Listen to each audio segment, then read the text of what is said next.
राम राम जी सारा ने आप सभी का हार्दिक स्वागत है अपने YouTube चैनल नियति क्लासेस में। आज हम ये इम्पोर्टेंट डेट पढ़ने वाले हैं। ग्रुप डी के पेपर के लिए मोस्ट इम्पोर्टेंट है, तो वीडियो को लास्ट तक देखना। 900 ईस्वी पूर्व में महाभारत का युद्ध होया था। कौरव और पांडवों के बीच में कुरुक्षेत्र में होया था। 18 दिन चला था। जो महाभारत है उसका पुराना नाम की है जैन संहिता है। और महाभारत में हरियाणा को क्या कहा गया है? बहुधान्य कहा गया है। और इसका मतलब क्या कर रहा है? अत्यधिक समृद्ध भूमि। महाभारत की रचना किसने की थी? महर्षि वेदव्यास ने की थी। और सबसे बड़ा काव्य ग्रंथ कौन सा है? महाभारत है।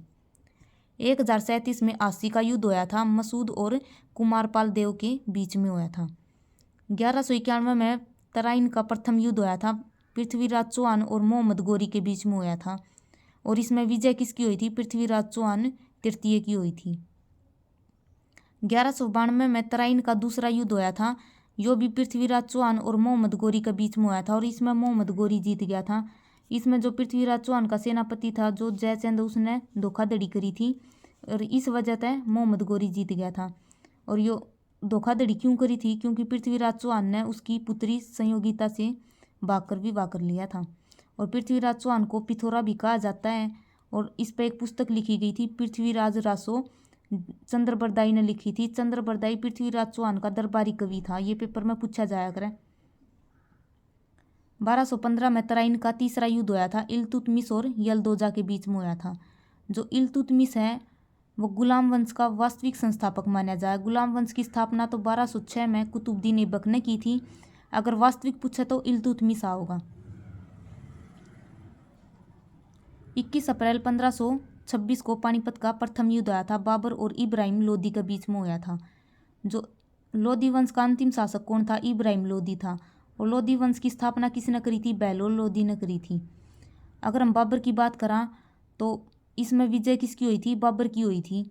और जो बाबर ने पानीपत का प्रथम युद्ध जीतने के बाद काबुली बाग मस्जिद बनवाई थी पानीपत में। और इब्राहिम लोदी का मकबरा भी बनवाया पानीपत में। 5 नवंबर 1556 को पानीपत का दूसरा युद्ध आया था एमू और अकबर के बीच में। कैन में बस अकबर आओ है, लेकिन अकबर की तरफ तक कौन युद्ध में था? बैरम खां था। और पेपर में प्रश्न आया करा कि अकबर का संरक्षक कौन था? बैरम खां। जो एमू है इसका पूरा नाम क्या था? एमचंद्र। और ये रेवाड़ी का शासक था, नमक व्यापारी था। 14वां विक्रमादित्य। उस टाइम पर मतलब विक्रमादित्य की उपाधि मिला करती, तो उस टाइम पर 14वां विक्रमादित्य कौन था? एमू था। और दिल्ली की गद्दी पर बैठने वाला अंतिम हिंदू शासक भी कौन था? एमचंद्र। और एमू का मकबरा कहाँ पर है? पानीपत में। अगर हम अकबर की बात करें तो अकबर का शासन 1556 से लेकर 1605 तक था। अकबर ने दीन ए इलाही धर्म शुरू कराया था। और इस धर्म को मानने वाला पहला हिंदू शासक कौन था? बीरबल था। और ये पेपर में पूछा गया था HSSC में कि दीन ए इलाही धर्म को मानने वाला पहला हिंदू शासक कौन था? बीरबल। हिंदुओं का स्वर्णकाल अकबर के शासनकाल को कहा जाता था। अकबर का एक कवि था अबुल फजल। उसने अकबरनामा और आईने ए अकबरी ये 2 पुस्तकें लिखी थी। और नवरत्नों में से एक टोडरमल भी था, जिसने दहसाला प्रणाली और जब्ती प्रणाली शुरू करी थी। और ये पेपर में पूछा गया था कि दहसाला प्रणाली किसने शुरू करी थी? टोडरमल ने। अगर वीडियो अच्छी लगे तो वीडियो को लाइक, शेयर और चैनल को सब्सक्राइब जरूर करें। और सब ने वीडियो पर रिस्पॉन्स करके ज़रूर बताना है। अगर थमने वीडियो अच्छी नहीं लगती तो थम डिसलाइक भी कर सको। जरूरी नहीं थमने लाइक ही करना है, पर रिस्पॉन्स सब ने देना है। लाइक करो चाहे डिसलाइक करो। डिसलाइक करोगे तो मैंने पता तो चलेगा मतलब वीडियो किसी है, तो थम जरूर रिस्पॉन्स दिया करो। 24 फरवरी 1739 को करनाल का युद्ध हुआ था। और ये CET मेंस में पेपर में पूछा गया था कि करनाल का युद्ध किस किस के बीच में हुआ था? नादिर शाह और मोहम्मद शाह रंगीला के बीच में हुआ था। जो नादिर शाह है उसे ईरान का नेपोलियन कहा जाता है। और भारत का नेपोलियन किसे कहा जाता है? समुद्रगुप्त को। और इसमें जीत किसकी हुई थी? नादिर शाह की हुई थी।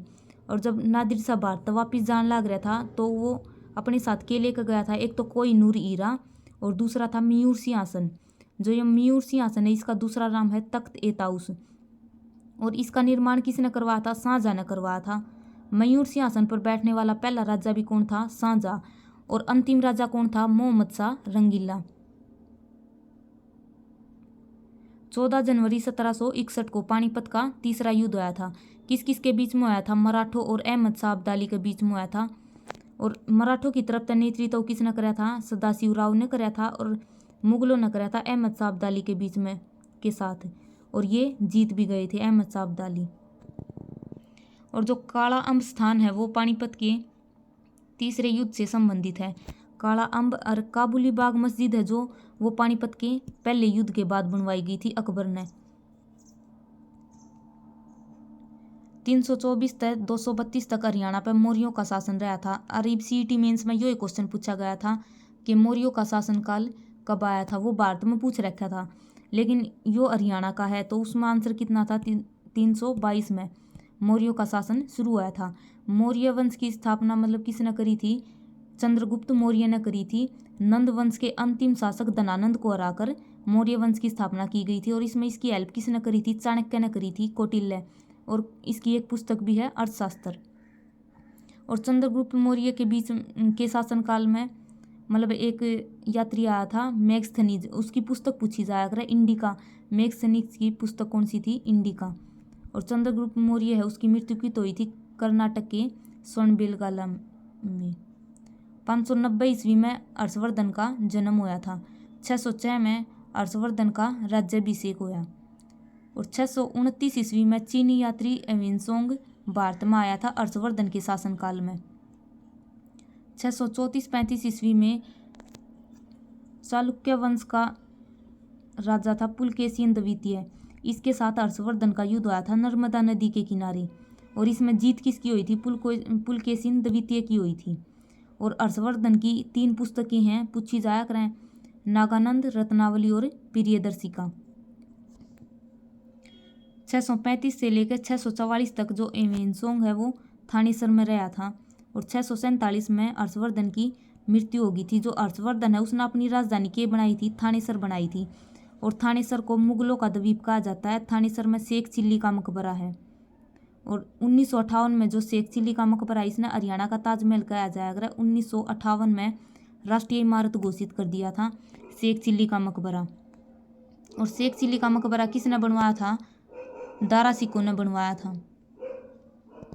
और हर्षवर्धन की 2 राजधानी थी, एक तो थानेसर, फिर शिफ्ट कर दी थी कन्नौज में। हर्षवर्धन का दरबारी कवि कौन था? बाणभट्ट। उसने भी 2 पुस्तकें लिख रखी हैं, कादम्बरी और हर्षचरिता। 805 ईस्वी में नागभट्ट प्रतिहार द्वारा हरियाणा पर अधिकार हो गया था। 836 में मीर भोज का शासन आ गया था। इसके शासनकाल में पेहोवा में उत्तर भारत का घोड़ों का व्यापार हुआ करता। और जो पेपर में पूछा जाया करे कि घोड़ों का व्यापार केंद्र कहाँ पर था? पेहोवा में। और किसके शासनकाल में था? मीर भोज के शासनकाल में था। अगर घोड़े हैं, घोड़े का हिंदी में पर्यायवाची भी पूछा जा सका है तो अश्व, घोड़ा, सेंध है, घोटक, वाजी, ये सारे इसके के हैं पर्यायवाची शब्द हैं। 910 ईस्वी में तोमर वंश का हरियाणा में उदय हो गया था। 910। और यो एक क्वेश्चन एक बार पेपर में पूछा गया था कि जब महमूद गजनवी ने है हरियाणा पर आक्रमण कराया था तो उस टाइम पर हरियाणा में किसका शासन चल रहा था? तोमर वंश का चल रहा था। 1014 में महमूद गजनवी ने थानेसर पर आक्रमण किया था। और चक्र स्वामी भगवान है उसकी मूर्ति तोड़ दी थी। मोहम्मद गजनवी ने भारत में 17 बार आक्रमण कराया था। और सबसे फेमस कौन सा था? 1025 का, जो गुजरात के सोमनाथ मंदिर पर आक्रमण कराया था और उड़े थे धन लूट के ले गया था। और इसके मतलब महमूद गजनवी के दरबार में एक अलबरूनी कवि रहा करदा। और अलबरूनी की पुस्तक पूछी जा रहा है, किताब उल हिंद या फिर तहकीक हिंद। और इस पुस्तक में अपने जो कुरुक्षेत्र में ब्रह्म सरोवर है उसका वर्णन भी कर रखा है इसने।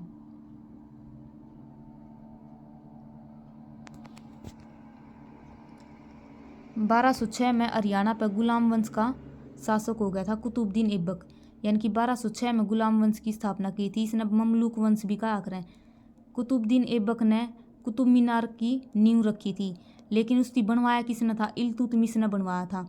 और फिर इसकी 2 मंजिल है उस पर बिजली गिर गई थी, फिर वह कंप्लीट किसने करवाई थी दोबारा? तब मतलब जो 2 मंजिल है ऊपर की वे किसने बनवाई थी? फिरोज शाह तुगलक ने करवाई थी। जो कुतुबुद्दीन ऐबक है इसका एक सेनापति था बख्तियार खिलजी। उसने नालंदा विश्वविद्यालय उसकी तोड़वाया था। और जो ये नालंदा विश्वविद्यालय किसने बनवाया था? जो कुमारगुप्त ने बनवाया था, गुप्त वंश के उसमें था कुमारगुप्त, उसने बनवाया था नालंदा विश्वविद्यालय। और तड़वाया किसने था? बख्तियार खिलजी ने वो तड़वा दिया था। 1236 में रजिया बेगम दिल्ली की पहली महिला शासक का बनी थी। और जो ये रजिया बेगम थी या कौन थी? इल्तुतमिश की बेटी थी। और जो दिल्ली का वास्तविक संस्थापक है वो कौन माना जाया करे? इल्तुतमिश माना जाया करे। पहला था कुतुबुद्दीन ऐबक, जिसने लाख बख्श कहा जाया करता। इसकी है ना 1210 में इसकी मृत्यु हो गई थी चौगान खेलते हुए। उसके बाद इल्तुतमिश बैठा था गद्दी पे। और इल्तुतमिश ने इक्ता प्रणाली चलाई थी। इक्ता प्रणाली में क्या था? मतलब सैलरी नहीं दिया करता, यो जमीन दिया करता, यह थी इक्ता प्रणाली। और अलाउद्दीन खिलजी ने इस प्रणाली इक्ता प्रणाली थी ख़त्म कर दिया था। और एक इल्तुतमिश ने क्या करा था? चांदी का टका और जित्तल इसके मतलब ये सिक्के चलाए थे इल्तुतमिश ने। और एक चीलगानी भी बनाई थी 40 गुलामों की, एक वाह बनवाई थी चीलगानी। और उसकी ख़त्म किसने करवाया था? बलबन ने करवाया था। 1240 में जो रजिया बेगम है उसकी हत्या करवाई थी कैथल में। रजिया बेगम का मकबरा कित है? कैथल में ही है। 1266 में हरियाणा पे बलबन के अधीन हो गया था। और 1265 में ना बलबन ने मेवात पर भी आक्रमण कराया था। और मेवात याती मारन खातर ब्लड एंड आयरन पॉलिसी चलाई थी, खून और लो नीति। बलबन ने एक या सिजदा और पैबोस प्रथा भी शुरू कराई थी। जो भी दरबार में आओगा वो सिर झुका का आओगा, आते ही पैरों को चूमेगा। यह प्रथा किसने शुरू करी थी? बलबन ने करी थी। नवरोज उत्सव यो भी प्रारंभ बलबन ने कराया था।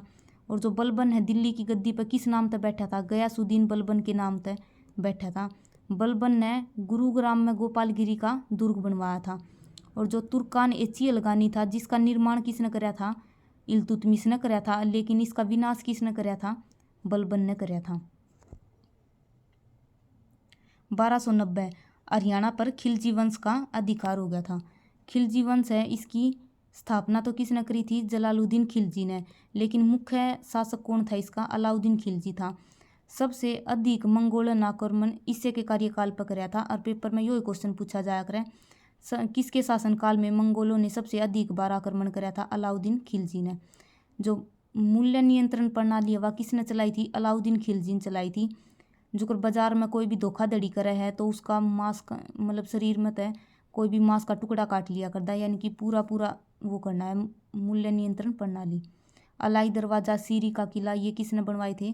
अलाउद्दीन खिलजी ने। और अलाउद्दीन खिलजी का एक वो था मलिक काफूर, जिसने दक्षिण भारत में भेजा था, पूरा मतलब जीत का आया था मलिक काफूर। 1398 ईस्वी में ईरानी शासक तैमूर का हरियाणा पर आक्रमण था। जो 1398 में तैमूर शेरशाह फतेहाबाद से होता हुआ दिल्ली की तरफ गया था और हरियाणा पर आक्रमण कराया था 1398 में। 1451 में हरियाणा पर लोधी वंश का अधिकार हो गया था। जो लोधी वंश है उसके संस्थापक कौन थे? बहलोल लोधी। और लोधी वंश का एक शासक था सिकंदर लोधी, जिसने आगरा की स्थापना करी थी और भूमि मापने के लिए गजे सिकंदरी चलाया था। लोधी वंश का अंतिम शासक कौन था? इब्राहिम लोधी, जिसने 1526 में पानीपत का पहला युद्ध बाबर के साथ लड़ा था। 1517 से 1526 तक हरियाणा पर इब्राहिम लोधी का शासन था। 1530 में बाबर के खिलाफ कैथल के परगने के सरदार मोहन सिंह मंडार ने विद्रोह किया था। यानी कि 1530 में बाबर के साथ मोहन सिंह मंडार ने विद्रोह कराया था और 1530 में बाबर की मृत्यु हो गई थी। और उसके बाद बाबर के बाद कौन गद्दी पर बैठा था? हुमायूं बैठा था इसके बाद गद्दी पर। 1543 में वीरबान ने नारनौल में सतनामी पंथ की स्थापना की थी। 1539 तक 1545 तक शेरशाह सूरी ने हुमायूं से छीना था। बाबर के बाद कौन बैठा था? हुमायूं। तो 1539 में युद्ध हुआ था कन्नौज का या फिर बिलग्राम का युद्ध, बाबर और हुमायूं और शेरशाह सूरी के बीच में। और 1540 में हुआ था चौसा का युद्ध। कन्नौज का युद्ध हुआ था 1540 में और चौसा का युद्ध हुआ था 1539 में। और उसके बाद शेरशाह सूरी गद्दी पर बैठ गया था। शासन 39 से लेकर 45 तक था। जो शेरशाह सूरी है उसका जन्म कित हुआ था? नारनौल में हुआ था। जो शेरशाह सूरी का दादा था वो इब्राहिम सूरी नारनौल में रहा करदा और उड़े इसका जन्म भी किया हुआ था नारनौल में, जिसका पुराना नाम क्या था नंदीग्राम। और जो इब्राहिम सूरी है उसका मकबरा कित है वो है नारनौल में, लेकिन शेरशाह सूरी है इसका मकबरा कित है सासाराम बिहार में है। 1672 में औरंगजेब के विरुद्ध सतनामियों का विद्रोह हुआ था। औरंगजेब एक कट्टर मुसलमान था, इसने हिंदुओं पर भी जजिया कर लगा रखा था। और जो 9वें गुरु थे गुरु तेग बहादुर, उसकी हत्या भी किसने करवाई थी औरंगजेब ने करवाई थी। और 1707 में औरंगजेब की मृत्यु हो गई थी।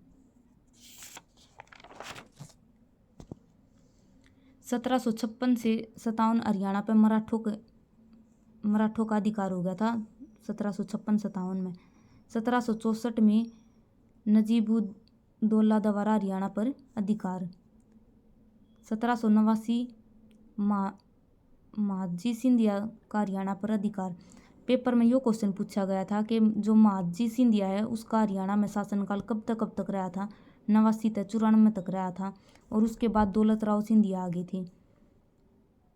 1797 में जॉर्ज थॉमस ने झांसी को अपनी राजधानी बनाया था। 1802 में बहरामपुर में जॉर्ज थॉमस है इसकी मृत्यु हो गई थी। पेपर में पूछा गया था कि जॉर्ज थॉमस है उसकी मृत्यु कब हुई थी 1802 में।